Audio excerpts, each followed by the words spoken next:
2 കൊരിന്ത്യർ ലേഖനം 2-ാം അധ്യായം 11-ാമത്തെ വാക്യം. സാത്താൻ നമ്മെ തോൽപ്പിക്കരുത്, അവൻ്റെ തന്ത്രങ്ങൾ നാം അറിയാത്തവരല്ലല്ലോ. ഇത് അപ്പോസ്തലൻ പൗലോസിൻ്റെ ഒരു മുന്നറിയിപ്പാണ്. ഏദനിൽ 3 തന്ത്രങ്ങൾ സാത്താൻ പ്രയോഗിച്ചു. കൺമോഹം, ജഡമോഹം, ജീവനത്തിൻ്റെ പ്രതാപം. ആദിമ മനുഷ്യർ അതിൽ പരാജയപ്പെട്ടു പോയി. എന്നാൽ അതേ തന്ത്രം ഒടുക്കത്തെ ആദാമായ യേശുവിനെ നേർക്കും പിശാച് പ്രയോഗിച്ച്, എന്നാൽ ക്രിസ്തു തൻ്റെ മരുഭൂമിയിൽ എല്ലാ പരീക്ഷകളെയും ജയിച്ച് സാത്താനെ തോൽപ്പിച്ചു. പ്രിയമുള്ളവരെ, ഇന്നും സർവ്വലോകവും ദുഷ്ടൻ്റെ അധീനതയിലാണ്. ഭൂതലത്തെ മുഴുവനും തെറ്റിച്ച് കളയുന്ന അപവാദിയാണ് സാത്താൻ. സത്യത്തെ കാണാതെ വണ്ണം സത്യം അറിയാതിരിക്കാൻ മനുഷ്യരുടെ കണ്ണ് ഈ ലോകത്തിൻ്റെ ദൈവം കുരുടാക്കുന്നു. 2 കൊരിന്ത്യർ ലേഖനം 4:4, 1 തിമോഥെയോസ് 3:7 നാം ഇങ്ങനെ വായിക്കുന്നത്, കെണി വെച്ച് പിടിക്കുക. 1 പത്രോസ് 5:8 വിഴുങ്ങുക. 2 കൊരിന്ത്യർ ലേഖനം 11:3 ഉപായത്താൽ ഹൃദയത്തെ വഷളാക്കുക. 1 തിമോഥെയോസ് 2:14 വഞ്ചിക്കുക മുതലായ തന്ത്രങ്ങളാണ് ഇന്നും പിശാച് ചെയ്തുകൊണ്ടിരിക്കുന്നത്. വിശുദ്ധന്മാരുടെ ഏകാഗ്രത, നിർമ്മലത, അവരുടെ നോട്ടം, തിരഞ്ഞെടുപ്പ്, മനോഭാവം ഇവയെല്ലാം തെറ്റിച്ച് കളയുവാൻ പലവിധമായ തന്ത്രങ്ങളിൽ കൂടി പിശാച് കെണികൾ ഒരുക്കുമ്പോൾ, പ്രിയമുള്ളവരെ, യേശു കർത്താവ് തൻ്റെ മരുഭൂമിയിൽ വചനമെന്ന വാളുകൊണ്ട് ജയിച്ചതുപോലെ, എഴുതിയിരിക്കുന്ന കാര്യങ്ങൾ മാത്രം വെളിപ്പെടുത്തിയതുപോലെ, ദൈവവചനത്തിൽ ഇപ്രകാരം എഴുതിയിട്ടുണ്ട്, ഇറ്റ് ഈസ് റിട്ടൺ എന്ന് ആവർത്തിച്ച് താൻ പറഞ്ഞു. യഥാർത്ഥത്തിൽ എഴുതപ്പെട്ട വചനം താൻ വെളിപ്പെടുത്തിയപ്പോൾ, കൽപ്പിച്ചപ്പോൾ സാത്താൻ അതിന് മുമ്പിൽ നിൽക്കുവാൻ കഴിഞ്ഞില്ല. നാം പഴയ നിയമം പരിശോധിച്ചാൽ സാത്താൻ്റെ ഒരു പ്രതീകമായിട്ടാണല്ലോ ഫറവോൻ നിൽക്കുന്നത്. ഫറവോൻ്റെ പഞ്ചതന്ത്രങ്ങൾ എന്ന് നമുക്ക് പുറപ്പാട് പുസ്തകത്തിൽ ഇസ്രായേൽ ജനത്തിൻ്റെ പുറപ്പാടിനെതിരെയുള്ള അല്ലെങ്കിൽ വിടുതലിനെ തടസ്സപ്പെടുത്തുന്ന 5 സാത്താന്യ തന്ത്രങ്ങളെക്കുറിച്ച് കാണുവാൻ കഴിയും. മിസ്രൈമിൽ നിന്നുള്ള പുറപ്പാട് ദൈവത്തിന് വേണ്ടി വേർതിരിക്കപ്പെട്ടതിൻ്റെ ഒരു അടയാളമായിരുന്നു. ഇസ്രായേൽ ജനം പൂർണ്ണമായി വേർപെടാതിരിക്കാൻ ഫറവോൻ ഇസ്രായേലിയരെ പ്രലോഭിപ്പിച്ച് അവരെ തകർക്കുവാൻ ശ്രമിക്കുന്നു. അവരുടെ നിയോഗങ്ങളിൽ നിന്ന്, വിളിയിൽ നിന്ന് ദൈവം അവർക്ക് നൽകിയ ആത്മ നിർണയങ്ങൾ ഒരിക്കലും അത് സംഭവിക്കരുത് എന്നുള്ള ക്രമത്തിൽ ഫറവോനിൽ കൂടി സാത്താൻ പ്രവർത്തിക്കുന്നു. എന്തൊക്കെയാണ് സാത്താന്യ തന്ത്രങ്ങൾ? നാം ആ വിഷയങ്ങൾ പുറപ്പാട് പുസ്തകത്തിൽ പഠിക്കുമ്പോൾ, 1, ദേശത്ത് വെച്ച് തന്നെ യഹോവയ്ക്ക് യാഗം കഴിക്കുക. പോകാം, എന്നാൽ അതിദൂരം നിങ്ങൾ പോകരുത്. 3, പുരുഷന്മാർ മാത്രം പോകട്ടെ. 4, ആടുകളും കന്നുകാലികളും ഇവിടെ നിൽക്കട്ടെ. 5, പൊയ്ക്കൊള്ളുവാൻ കൽപ്പിച്ചുവെങ്കിലും പുറകെ പിന്തുടരുക. ഇപ്രകാരമുള്ള സാത്താന്യ തന്ത്രങ്ങൾ ദൈവജനത്തിനെതിരെ അന്നുമുണ്ട്, ഇന്നുമുണ്ട്. പ്രിയമുള്ളവരെ, എന്താണ് ഈ പുറപ്പാട് പുസ്തകം 8-ാം അധ്യായം മുതൽ 12-ാം അധ്യായം വരെയുള്ള ഫറവോനുമായിട്ടുള്ള മോശയുടെ ഒരു നിരന്തരമായ ഏറ്റുമുട്ടൽ? നാം ഈ ഭാഗം പഠിക്കുമ്പോൾ വളരെയധികം ആത്മീയ മർമ്മങ്ങൾ നമുക്ക് പഠിക്കുവാനുണ്ട്. ഇവിടെ ഫറവോൻ, നിങ്ങൾ മിസ്രൈം ദേശത്ത് വെച്ച് തന്നെ യാഗം കഴിപ്പി എന്ന് ആവശ്യപ്പെടുന്നു. എന്നാണ് ഇതിൽ നാം മനസ്സിലാക്കാൻ കഴിയുന്നത്? നാം മതഭക്തരും പാപത്തിൽ നിന്ന് വേർപെടാത്തവരും ആയിരിക്കണമെന്ന് സാത്താൻ ആഗ്രഹിക്കുന്നു. പാപവുമായി നാം നിരന്തര സമ്പർക്കത്തിലായിരിക്കണമെന്ന് സാത്താൻ നമ്മെക്കുറിച്ച് ആഗ്രഹിക്കുന്നു.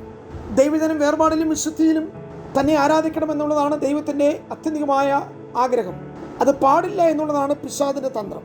ഇസ്രായേൽ ജനം ഇസ്രായേലിൽ നിന്ന് പുറപ്പെട്ട് 3 ദിവസത്തെ വഴിദൂരം പോയി ദൈവത്തിന് യാഗം കഴിക്കണമെന്നുള്ള ദൈവകൽപ്പനയ്ക്കെതിരായി ഫറവോൻ പറഞ്ഞ സന്ധി സംഭാഷണങ്ങളിൽ ആദ്യത്തെ വ്യവസ്ഥയാണിത്. ഇവിടെ യഥാർത്ഥത്തിൽ ആരാധിക്കുവാൻ ഫറവോൻ സമ്മതിച്ചു. പക്ഷെ ദൂരത്തിൻ്റെ കാര്യത്തിൽ മാത്രമേ വ്യത്യാസമുള്ളൂ. സാധാരണക്കാരായ പലരും അത് വലിയ കാര്യമുള്ള വിഷയമാണോ എന്ന് ചിന്തിക്കും.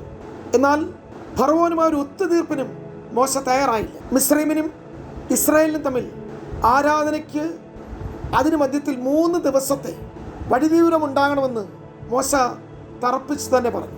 ദേശത്ത് വെച്ച് തന്നെ യാഗം കഴിക്കാന്ന് പറഞ്ഞാൽ അവിശ്വാസികളും വിശ്വാസികളും കൂടിക്കലർന്നുള്ള ആരാധന മതിയെന്നാണ് അതിൻ്റെ അർത്ഥം. ഇവിടെ നാം കാണുന്ന ഏറ്റവും പ്രധാനപ്പെട്ട വിഷയം ആരാധന, യാഗം ഫറവോൻ അനുവദിച്ചെങ്കിലും ഫറവോൻ്റെ ദൈവത്തെയാണ് ഇസ്രായേൽ ജനം യാഗം കഴിക്കുന്നത്. ഫറവോൻ്റെ ദൈവം കാള, മൃഗസമ്പത്ത്. യഥാർത്ഥത്തിൽ ഇസ്രായേൽ ജനം യാഗം കഴിക്കുമ്പോൾ നിശ്ചയമായും മിസ്രൈമിൽ അതിൽ ഇടപെടും. പിന്നത്തേതിൽ അതൊരു കലഹത്തിനും അവിടെ അതൊരു മത്സരത്തിനും കാരണമായി തീർന്ന് ഓരോ ആരാധനയും ഒരു യാഗവും മിസ്രൈമിൽ നടക്കാതെ വരും. അതുകൊണ്ടാണ് മോശയോട് ദൈവാത്മ പറഞ്ഞത്, ഫറവോൻ കാണാത്ത ദൂരത്തിൽ എൻ്റെ ജനം കടന്നുപോയി ഉത്സവം കഴിപ്പി. എന്താണ് 3 ദിവസത്തെ വഴിദൂരം? അത് മറ്റൊന്നുമല്ല, ക്രിസ്തുവിൻ്റെ മരണമടക്കം ഉയർപ്പ്. എന്നീ കാര്യങ്ങളോട് ഏകീഭവിക്കുന്നതിൻ്റെ ഒരു നിഴലാണത്. രക്ഷിക്കപ്പെട്ടവർ അവർ വേർപെട്ട് ദൈവത്തിന് വേണ്ടി മാറ്റി നിർത്തപ്പെടുന്നു. വക്രതവും കോട്ടമുള്ള തലമുറയുടെ നടുവിൽ വേർപെട്ടിരിപ്പീൻ എന്നുള്ളതാണ് അപ്പോസ്തലികമായ ഉപദേശം. ഫറവോനും ആരാധനയെ പ്രകീർത്തിച്ചെങ്കിലും ഒന്നാമത്തെ നിബന്ധന മോശെ അംഗീകരിച്ചില്ല. യഥാർത്ഥ ആരാധകന്, ക്രിസ്തുവിനെ സത്യത്തിലും ആത്മാവിലും ആരാധിക്കുന്നവന് ലോകവുമായി യാതൊരു ബന്ധവും ഒരു സംയോജനവും ഒരിക്കലും ഉണ്ടാകുകയില്ല. നമ്മൾ ഇന്ന് ദൈവം ആഗ്രഹിക്കുന്ന ഒരു സമ്പൂർണ്ണ വേർപാടാണ്. അതിനൊരു തീരുമാനം ആവശ്യമാണ്. ഫറവോൻ ആരാധനയെ സമ്മതിച്ചു എന്ന് വെച്ചുകൊണ്ട് ഫറവോന്റെ കണ്ണിന് മുമ്പിൽ ഫറവോൻ പറയുന്നിടത്ത് ആരാധിക്കുവാൻ മോശ തയ്യാറായില്ല. ഇപ്രകാരമുള്ള അഭിഷക്തന്മാരെയാണ് ഇന്ന് സഭയ്ക്ക് ആവശ്യം.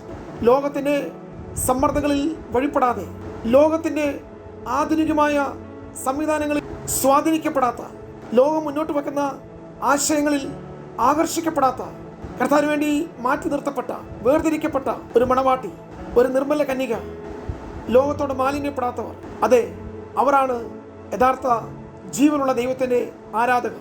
ഇവിടെ വീണ്ടും ഫറവോൻ പറയുന്നത്, പോകാം, എന്നാൽ വളരെ ദൂരം പോകരുത്, എനിക്ക് വേണ്ടിയും പ്രാർത്ഥിക്കണം. പുറപ്പാട് 8:28. ഫറവോൻ ഇപ്പോൾ ആത്മീയ ഭാഷ സംസാരിക്കുകയാണ്. യഥാർത്ഥത്തിൽ ഇതൊരു രണ്ടാമത്തെ വലിയ തന്ത്രമാണ്. ആരാധനയ്ക്കും പ്രാർത്ഥനയ്ക്കും ഒന്നും ഫറവോൻ എതിരല്ല. ഫറവോനും അതിലൊക്കെ അല്പം വിശ്വാസമുണ്ട്. ലോകവും ആരാധനയും തമ്മിൽ കൂട്ടിച്ചേർക്കുന്ന പ്രവണത ഇന്ന് എവിടെയും കാണുവാൻ കഴിയും. ഫറവോൻ്റെ ഒരു തീരുമാനം അത്ര വലിയ വേർപാടൊന്നും വേണ്ട എന്നാണ് തൻ്റെ കൽപ്പന.